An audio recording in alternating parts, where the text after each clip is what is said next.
তোমার নানা আছে? হ্যাঁ, নানি? নানিও আছে। তোমাদের নানি নানার বাসা কত দূর?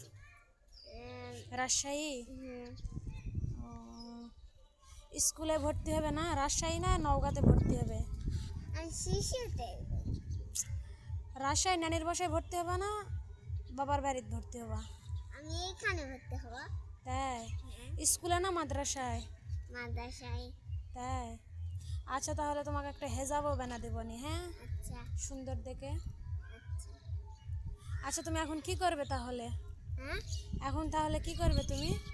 আমি হ্যাঁ, এখন আমার খিদা লাগলো, ভাত খাবো।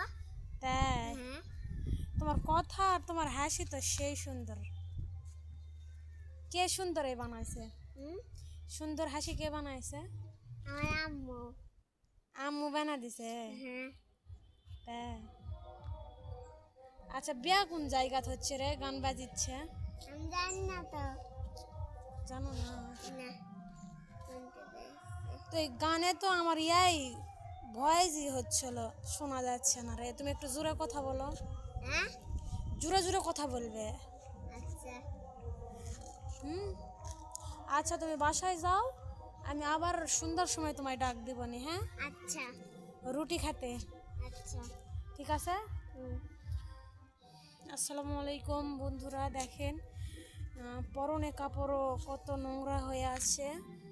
আর দেখতে পাচ্ছেন, শুনতেই তো পেলেন যে কে দিয়েছে এগুলো কাপড়। ওর বাপও ওকে কিনে দেয় না, যা সবাই দেয় সেটাই পড়ে থাকে। আপনারা চাইলে কিছু সাহায্য করতে পারেন। আমি সেভাবে ভিডিও করতে পারি না, তাও আমি ভিডিও করে একটু করে দিলাম, কারণ আমার নতুন আমি ভিডিও করা শুরু করছি। আমার বাড়ির সামনে অবস্থা খুবই খারাপ দেখে আমি একটু ভিডিও করলাম। আমার ভিডিও আপনারা শেষ পর্যন্ত অবশ্যই দেখতেই থাকবেন। আসসালামু আলাইকুম।